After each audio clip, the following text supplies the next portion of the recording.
Assalamualaikum warahmatullahi wabarakatuh. Salam sejahtera untuk semuanya. Adil Katalino, Baju Ramin Kasaruga, Basengat Kajubata. Jumpa lagi dengan saya, kalau Bayu Ardi, dalam channel kali ini untuk melanjutkan pertemuan kelima kalau tidak salah untuk mata kuliah membaca etnografi. Nah, kemarin saya rasa semua, ya tidak semua, paling tidak baca buku How to Read Ethnography itu sudah saya review, sudah saya bahas sedikit banyak. Paling tidak unsur-unsur untuk membaca etnografi itu saya rasa sudah selesai, walaupun kita masih perlu banyak lagi membaca buku-buku bagaimana sih caranya membaca etnografi, dan saya rasa masih ada beberapa buku lain seperti nanti yang mungkin itu jadi tugas dari Memdah Niar. Nah, untuk channel saya kali ini nanti bisa koordinasi lagi juga dengan Memdah Niar berikutnya. Tapi paling tidak untuk kali ini, selain mungkin saya akan memberikan tugas juga untuk membaca etnografi. Tapi paling tidak tidak adil dong kalau seandainya nanti saya menyuruh Anda membaca etnografi sementara saya sendiri tidak menunjukkan bagaimana kalau saya membaca etnografi. Nah, dengan demikian saya tidak akan seteoritis Pamela G dalam How to Read Ethnography, tapi saya coba di sini saya mempersiapkan dari pagi dan sampai tadi siang untuk mengingat kembali saat saat saya kuliah dulu di antropologi. Saat itu saya membaca salah satu buku etnografi di beberapa mata kuliah, paling tidak di 2 mata kuliah, dan seandainya saya waktu itu tidak ada mendapatkan tugas tersebut, kemungkinan saya tidak membaca salah satu buku etnografi tersebut. Nah, maka dari itu kali ini saya cuma mungkin cara yang paling sederhana, dan cara yang tidak tahu sederhana atau tidak, tapi paling tidak itu adalah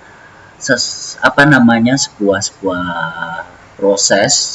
Saya mengingat mungkin saat itu saya seusia Anda, jadi mungkin ya ketika saat itu saya seusia kalian, walaupun zamannya berbeda, mungkin suasana hati ataupun motivasi dan lain sebagainya ya relatif mirip. Saya harapkan seperti itu. Dan pada masa itu Anda bisa bayangkan bahwa saya membaca etnografi itu pada zamannya ya seperti kalau kalian nonton film Dylan misalnya, ya tahun 90-an, era dekade 90-an saya waktu itu. Oke. Nah, di sini jadi saya memang akan sebetulnya beberapa hal yang ada yang saya jelaskan di dalam yang waktu saya mereview Pamela G itu juga tidak lepas dari istilahnya pengalaman yang saya alami di sana.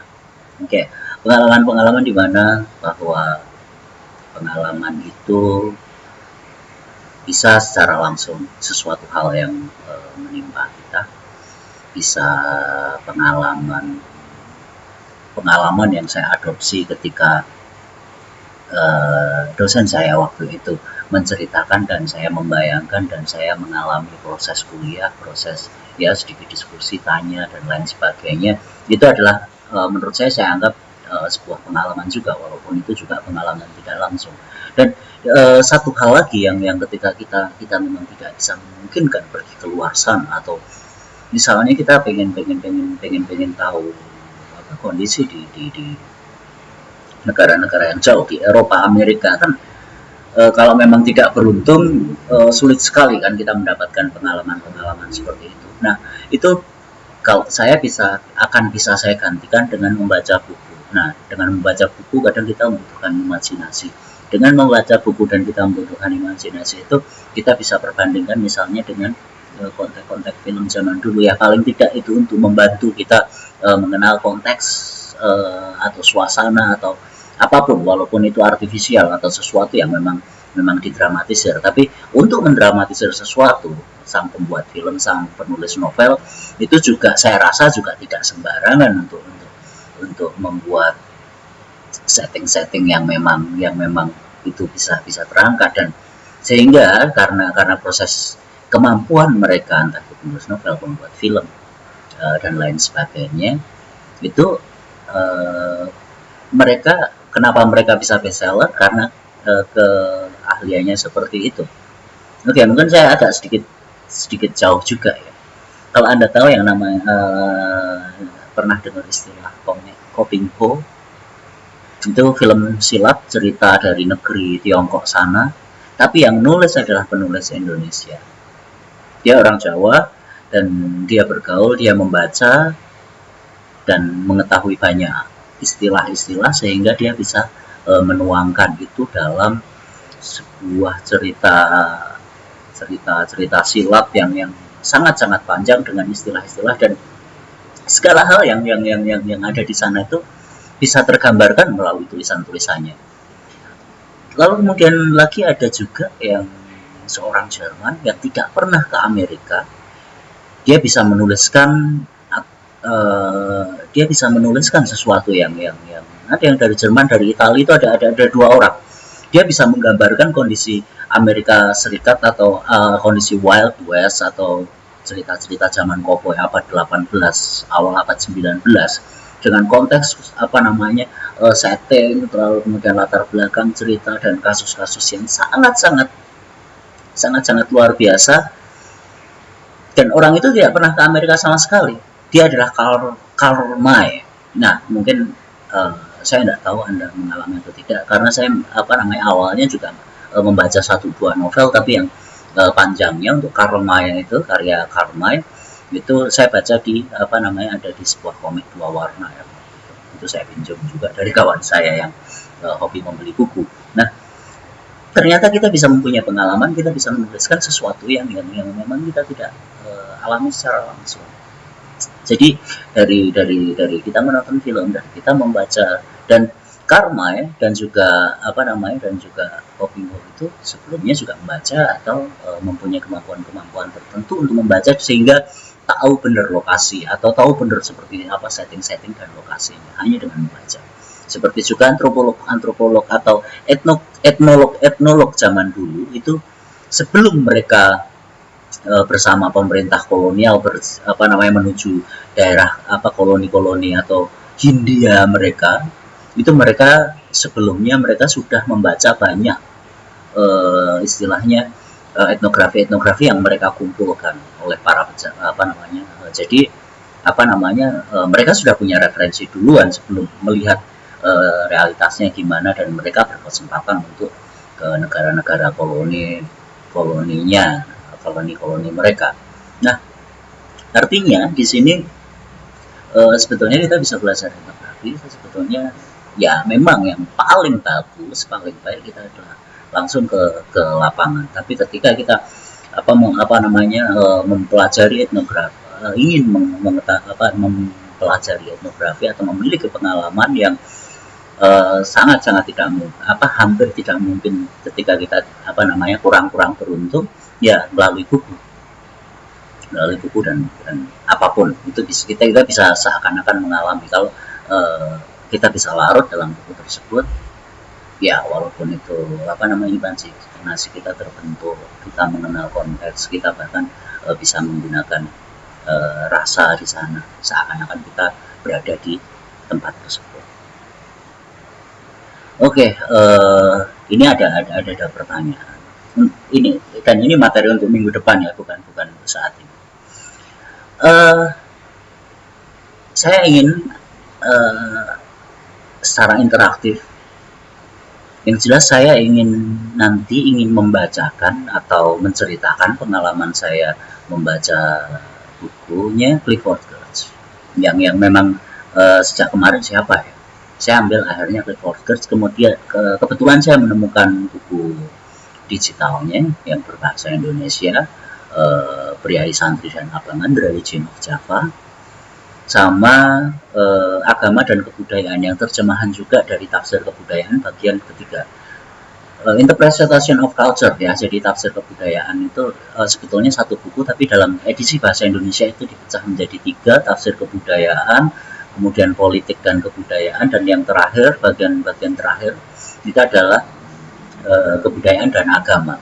Nah, karena kebetulan Clifford Geertz ini dalam saya yakin datanya itu ya data waktu penelitian dulu sekitar tahun 60-an sampai sebelum tahun 65 di Jawa, di kota Pare, kota kecamatan, sebuah kota kecil yang beliaunya pada saat itu menyamarkan nama kota Pare itu sebagai Mojokutho atau Mojokutho ya,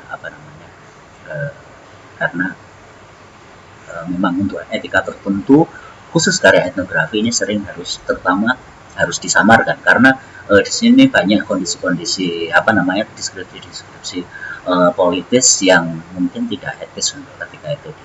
Nah, hingga pada saat setelah sudah cukup lama, sudah tidak berpengaruh lagi, baru kemudian diungkap bahwa itu adalah sebuah kota baru. Oke, itu. Nah, saya ingin bertanya kepada Anda, kita bahas Clifford Geertz-nya dulu sebagai antropolog, latar belakang penulisnya dulu, atau kita langsung ke etnografinya baru nanti ke Clifford Geertz-nya. Nah, ini saya tanyakan nanti mungkin di komen, silahkan memilih mana dulu, antropolognya dulu, etnografinya dulu, atau karyanya dulu, baru nanti kita berusaha memahami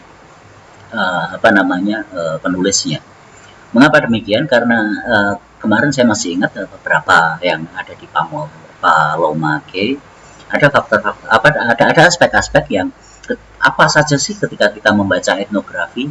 Pertama adalah karyanya, settingnya, ya seperti kita membaca teks, seperti kalau saya ajari nanti ibaratnya seperti kita membaca teks, seperti kita membaca novel, seperti kita membaca sebuah karya sastra. Jadi kita pakai unsur-unsur yang ada dalam etnografi tersebut.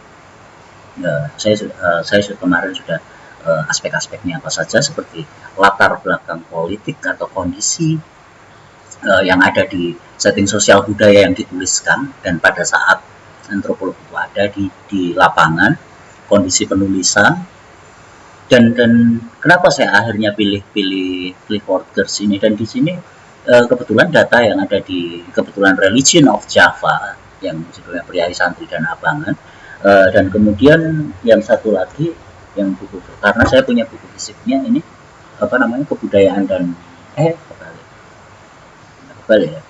kebudayaan dan agama, mirror ini kebudayaan dan agama, dan ini masih dalam satu konteks, dua etnografi yang interpretation of culture yang ditulisnya pada tahun 70-an, sementara sebelumnya yang Priai Santri Abangan itu adalah karya etnografi sebelumnya, dan ini sama-sama membahas agama di Jawa, sama-sama membahas religi, datanya di dalamnya, tapi konteks mengupas secara analisisnya mereka pada saat itu Clifford Geertz sudah berubah. Jadi yang pertamanya dia menggunakan description atau deskripsi pada, lalu kemudian yang bagian ini dia sudah menggunakan yang sering kita sebut interpretif, analisis interpretif, ya hermeneutik, semiotik ada digunakan di sana. Lalu kemudian yang nanti akan saya bahas tentang Paijan Mati atau ritus pemakaman. Clifford Geertz menggunakan drama sosial, menggunakan cara bertuturnya, cara menuliskannya dengan drama sosial, dan itulah yang ketika saya melihat atau nonton film pendek yang judulnya Tile, itu filmnya viral, mungkin Anda sudah nonton. Nah, saya membayangkan film Tile itu hampir sekali kalau Clifford Geertz menyajikan dengan berupa tulisan dan buku, sementara dalam film Tile adalah audiovisual, theatrical audiovisual yang cukup mendalam sebetulnya, cukup mendalam, cukup detail, dan lingkupnya tidak terlalu, misalnya truk sampai rumah sakit, tapi di situ sudah banyak sekali pesan, dan ini hampir sama, dan ini pernah dilakukan dalam di bab 3 buku kebudayaan dan agama ini apa namanya, benar-benar di hal yang hampir sama saya temukan di sana. Makanya beberapa ketika saya lihat atau tonton teman-teman apa namanya, buat update status tentang film Kile, dan kebetulan banyak yang teman-teman antropologi, kakak-kakak angkatan saya, lalu kemudian teman-teman seangkatan saya, dan juga beberapa di antaranya adik kelas saya, itu berkomentar mengupdate apa namanya, film viral tersebut, dan mereka bilang menarik dan lain sebagainya. Nah, saya cuma ingatkan itu, apakah ini tidak seperti Clifford Geertz yang apa namanya, dalam bab 3 tulisan apa namanya, ritus pemakaman. Nah, nanti kita akan bahas itu, atau mungkin saya cuma akan menceritakan atau mendongengkan nanti berikutnya apa namanya, istilahnya bagaimana cara membaca, atau paling enggak saya tidak mengajarkan bagaimana cara membaca ya, saya hanya menceritakan nanti kalau saya membaca etnografi itu seperti apa. Karena kalau untuk cara-cara secara teknis teoritis, saya yakin Anda sudah membacanya dan akan membacanya, seperti kemarin Pak Muelake dan lain sebagainya. Oke, dan kenapa yaitu saya pilih karena kasusnya adalah agama di sini. Dan sekarang saya akan ya sedikit gambarkan bagaimana saat itu saya membaca buku Religion of Java, Priai Santri dan Abangan, dan juga buku Kebudayaan dan Agama. Jadi gini, apa namanya,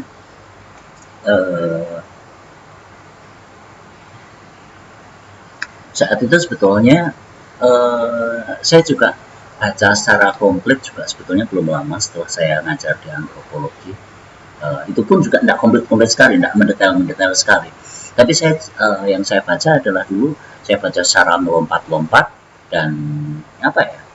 Karena saya mungkin tidak akan baca karya Clifford Geertz atau etnografi tersebut ketika waktu itu saya tidak mendapatkan tugas. Beberapa kali saya membaca Clifford Geertz itu, pertama seingat saya waktu itu sedang mengikuti mata kuliah etnografi Jawa. Nah, ada bagian-bagian tertentu, atau Clifford Geertz memang mempunyai kajian atau studi etnografi tentang masyarakat Jawa selain di Maroko dan lain sebagainya, dan di Bali. Kemudian yang kedua, waktu itu saya dapat tugas juga studi literatur, itu juga Clifford Geertz lagi. Waktu itu disuruh memahami dan bikin review tentang yang satu subbab saja, mengatakan sesuatu dengan sesuatu, yang kemudian setelah tugas itu selesai, baru itulah yang namanya mengatakan sesuatu dengan sesuatu, itu adalah simbol dan tanda, say something by something. Misalnya mengatakan cinta dengan bunga, mengatakan cinta dengan apa, mengatakan rasa terima kasih dengan sesuatu. Jadi sistem komunikasi kita atau sistem kita berinteraksi itu dengan berbagai macam simbol. Menyatakan perasaan kita dengan bunyi yang seperti bahasa seperti ini. Nah, seperti itu. Saya ingat sekali waktu itu kan, mengatakan sesuatu dengan sesuatu. Dan di sana sebetulnya apa namanya, yang waktu itu yang kebetulan di mata kuliah etnografi Bali itu ternyata mengatakan sesuatu dengan sesuatu di sana itu pada saat pembahasan sabung ayam. Nah, ini banyak sekali interpretasi yang lain, tapi pada waktu itu interpretasi bersamanya adalah mengatakan bahwa seekor ayam jago itu digunakan untuk mengatakan sesuatu, untuk mengatakan pada khalayak, pada semuanya, sehingga harus diadu. Siapa yang menang itu menunjukkan sesuatu. Apa sesuatunya? Di sana ayam jago sebagai lambang harga diri pemiliknya. Di sana ayam jago yang bertarung itu juga merupakan satu identitas atau merupakan satu wujud representasi dari orang-orang yang bertaruh untuk kemenangan ayam jago tersebut. Nah, makanya itu disebut permainan mendalam, cockfighting atau sabung ayam bahasa Indonesia. Dan itu sangat-sangat melekat sekali, bahkan dalam arena penonton itu ada stratifikasi sosial di sana, misalnya seperti ada toh ke tengah itu adalah orang-orang yang paling ke tengah, lalu kemudian ada berlapis-lapis. Nah, yang luar itu mungkin adalah orang-orang awam. Tapi yang bagian depan itu bisa jadi bangsawan, bisa jadi pemilik ayam jagonya yang itu memiliki status sosial yang tinggi. Saya tidak tahu, itu interpretasi saya, karena setiap kali saya membaca bukunya Clifford Geertz, saya akan memiliki interpretasi yang selalu berbeda, memiliki makna yang sesuatu yang berbeda, yang itu sepertinya memang yang sedang berlangsung atau berputar di kepala saya. Oke, itu kan saya mau udah cerita duluan. Oke, sebetulnya saya masih mau menjelaskan bagaimana. Ya, oke. Etnografi Bali saya membaca itu, etnografi Jawa, dan antropologi religi. Oke, maaf saya sambil merokok. Ya, antropologi religi. Pada waktu itu mata kuliah saya yang saya ikutin adalah antropologi religi, bukan judulnya antropologi religi, bukan antropologi agama. Karena dalam religi ini adalah segala sesuatu yang di dalamnya itu merupakan ada keyakinan, perasaan, ada sistem ide, sistem pengetahuan, dan bagaimana manusia itu melihat dunia dan seluruhnya, dan itu tanpa harus ada semacam legalitas, institusi, dan lain sebagainya. Bisa personal, bisa berkelompok dan kelompok kecil dan lain sebagainya. Nah, di sini religi itu tidak membutuhkan legitimasi bahwa dia harus punya kitab, dia harus ada syarat-syarat lain. Paling tidak kalau misalnya ketika itu agama, itu ada syarat tertentu harus memiliki kitab, misalnya salah satu. Seperti yang diperjuangkan oleh saudara-saudara kita yang di Ngaju Kalimantan Tengah kemarin, bagaimana supaya yang namanya keharingan itu bisa menjadi agama dan bukan hanya sekedar dianggap kepercayaan. Mereka membutuhkan sebuah legalitas untuk menjadi sebuah agama. Nah, saya kurang tahu apakah itu mungkin pasti akan juga diprotes orang lain ketika Clifford Geertz menyatakan bahwa agama orang Jawa itu ada 3 yang menurut konstruksi yang dibentuk, yang ditemukan oleh Clifford Geertz, dan ditemukan itu juga tidak murni pemikiran Clifford Geertz, tapi ketika Clifford Geertz selama tinggal di sana, dia seringkali menemukan banyak hal yang dia itu santri, dia itu, seperti itu. Sebuah konstruksi yang dia rumuskan dalam akhirnya dia rumuskan dengan bukunya, dan dia rumuskan dengan seperti itu. Dan konstruksi semacam itu tidak berlangsung lama tentu saja, atau ya itu bukan sebuah teori yang paten. Nah, itu adalah sebuah kondisi, ada sebuah konstruksi pada kondisi saat itu dan di tempat itu. Nah, karena sekarang mungkin konstruksinya juga sudah berbeda. Jadi kalau mau dilihat dengan istilahnya post struktural atau dekonstruksi itu sudah tidak ada, itu sudah itu pemikiran Clifford Geertz yang menemukan konstruksi semacam itu. Anda bisa mengatakan yang lain, kita bisa menghasilkan yang lain. Dan berbeda dengan ilmu eksak atau ilmu pandangan positivistik yang harus universal, itu harus berlaku, itu harus empiris. Kalau empiris, Clifford Geertz empiris. Tapi ketika harus bisa diuji universal, generalisasi dan lain sebagainya, tidak bisa. Bahkan di masyarakat Jawa itu sendiri tidak bisa digeneralisasikan. Dan pada waktu itu juga, kalau untuk hari ini konstruksinya udah berbeda sekali. Secara resmi aja, agama-agama legal yang ada di Indonesia aja sekarang sudah berubah. Yang dulu pada saat Clifford Geertz atau pada saat Orde Baru itu cuma 5 agama. Sejak pemerintahan Gus Dur ada 1 agama lagi yang diakui sebagai agama resmi di Indonesia. Oke, berbicara tentang kebudayaan dan agama di sini, dan kita akan lihat agama dalam tanda petik, agama yang ada di sini itu adalah sistem religi itu tadi, bukan agama sebagai agama. Karena ketika agama dan sebagai agama sudah subjektif, itu tidak bisa diperdebatkan dan tidak bisa didiskusikan yang namanya agama ketika itu keyakinan. Tapi ketika itu sebagai dalam pendekatan ilmu pengetahuan, dalam pendekatan ajaran-ajaran, dalam pendekatan antropologi sebagai bagian dari sistem kebudayaan, sistem religi tersebut bagian dari sistem kebudayaan, itu akan bisa kita pertanyakan, bisa kita lihat sejarahnya, bisa kita lihat mana yang fakta kitabiah dan mana yang fakta sejarah. Karena nanti ada yang tersinggung ketika beberapa cerita tentang Nabi saya katakan legenda misalnya. Karena itu masalah keyakinan. Tapi ketika kita ketika kita berbicara di antropologi, ya coba kita pertanyakan apa maknanya, mengapa demikian, mengapa dari sana bisa sampai ke sini, berbagai kisah dan Oke. Saya pernah updatekan di Facebook sebetulnya, dan itu salah satu cara saya.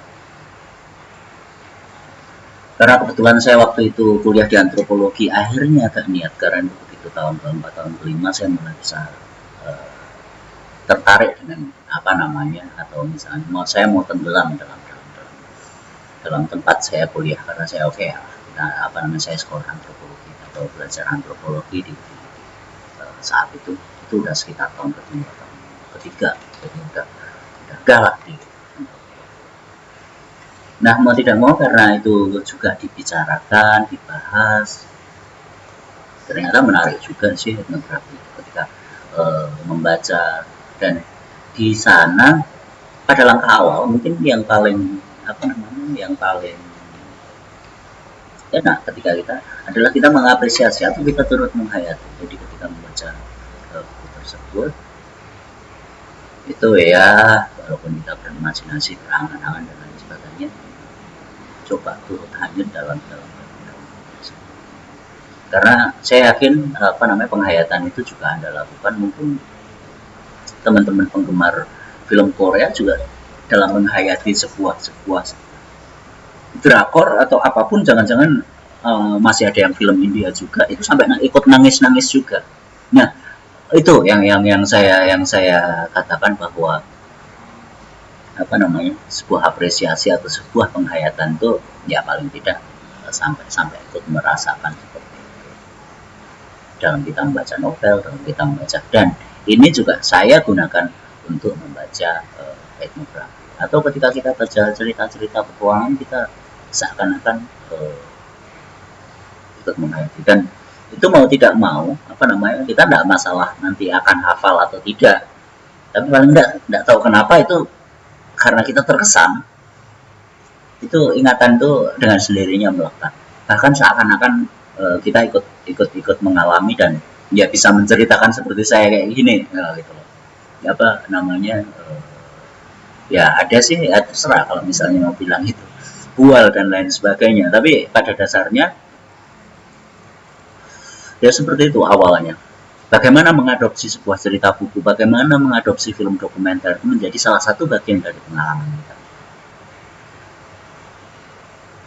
Bahkan mimpi pun kalau kronologis kita bisa menjelaskan, pasti kita bisa menginterpretasikan. Kalau ada istilah khusus yang agak religius itu, menemukan hikmahnya,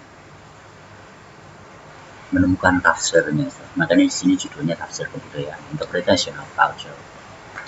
Oke, setelah menghayati kan gitu, waktu itu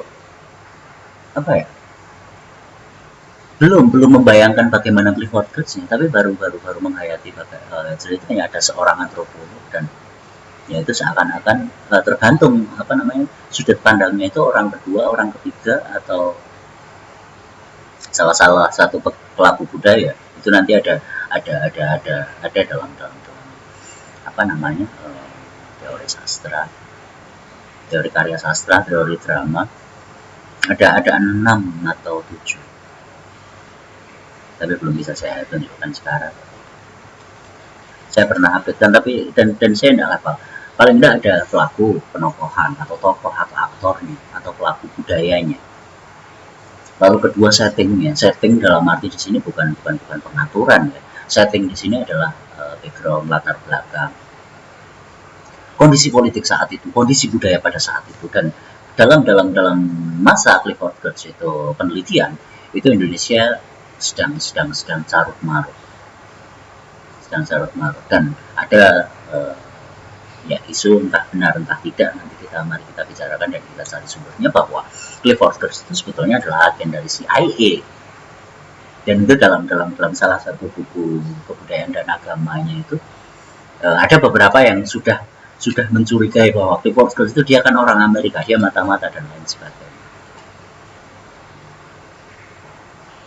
Karena ya saat itu memang politik luar biasa, orang-orang itu kritis, orang-orang itu hampir kayak hari inilah. Dan kalau hari ini kita bisa mengklasifikasikan masyarakat, sebetulnya sangat menarik juga ketika ya ada yang dikatakan pro kanan, pro kiri, liberalis, kapitalis, komunis, yang dibangkitkan lagi sebagai sebuah wacana, sebetulnya termasuk pembentukan identitas tertentu. Dan oke, setelah itu kemudian kita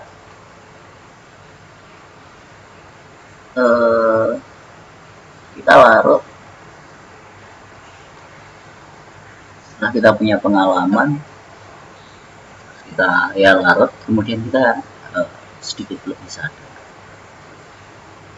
kepentingannya apa ini, maksudnya apa ini. Dia dalam tekanan politik atau berpihak secara politis atau berpihak secara apa ya, dia memposisikan diri di mana dia pada saat Clifford Geertz tersebut melakukan penelitian. Dia bisa masuk ke sana kemari, tentu saja dia harus punya identitas yang istimewa. Tapi beberapa orang dengan aliran ideologi tertentu pada saat itu, yang istilahnya anti Amerika dan anti kapitalis seperti itu pasti sudah mencurigainya lebih dahulu. Mungkin Anda juga kalau mau sedikit mengetahui latar belakangnya, bisa jadi di buku dalih pembunuhan massal, salah satu sejarah, tulisan John Rosa kalau tidak salah, itu Anda bisa membantu salah satu versi dari setting ketika Clifford Geertz tersebut penelitian. Bahwa ternyata kalau menurut John Rosa, Ford perusahaan mobil itu terlibat, maksudnya ikut mensponsori ya kejadian konflik politik dan intrik politik yang ada di sana itu.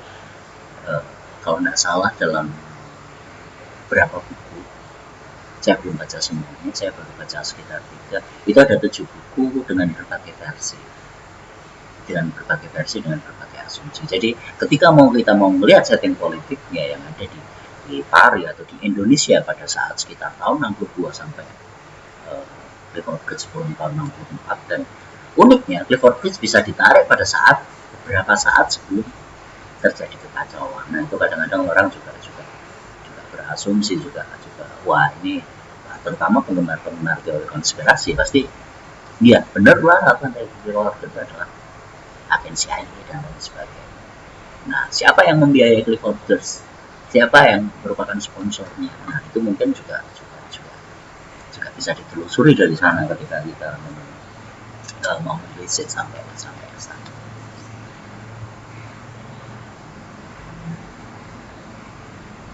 Oke, untuk materi yang minggu depan mungkin saya rasa saya menunggu komen dari Anda semua, mau antropolognya, Clifford Geertz-nya dulu, atau tentang etnografi. Tapi yang jelas saya akan secara bersama-sama mencoba review sejauh yang saya pahami dari sejak ya sekitar 24 tahun atau 30 tahun yang lalu pertama kali saya membaca Budaya Satria Abangan dan juga tafsir kebudayaan. Oke, nanti kita mau antropolognya dulu, setting antropologi atau setting etnografi. Syukur-syukur sebelum pertemuan minggu depan ada salah satu relawan yang silakan membuat konten itu atau membuat review yang ada poin kirimkan saya, nanti akan saya bawakan dan kita akan bisa diskusikan. Atau mungkin kita perlu kuliah live, dalam arti kita nanti pakai Zoom misalnya untuk mendiskusikan itu. Ya silakan, nanti apa namanya, gimana kita akan ke depannya. Kalaupun ya silent ya mau tidak mau, saya semampu saya akan tetap membawakan ini. Tapi yang mana dulu, fokusnya dulu barengan atau Oke, mungkin akan saya cukupkan sekian dulu ya, karena ini harus, biasanya saya jauh sebelumnya membuat kontennya, tapi ini agak mendadak, besok pagi juga harus sesuai ini ya. Dan oke, apa namanya, semoga saya malam ini bisa tidur dan bisa selesai sehingga apa namanya kita bisa apa namanya diskusi agak pagi. Oke, terima kasih. Assalamualaikum warahmatullahi wabarakatuh. Salam sejahtera untuk semuanya dan adil kata lino, kacuramin kasaruga, pasengat kacupata. Salam.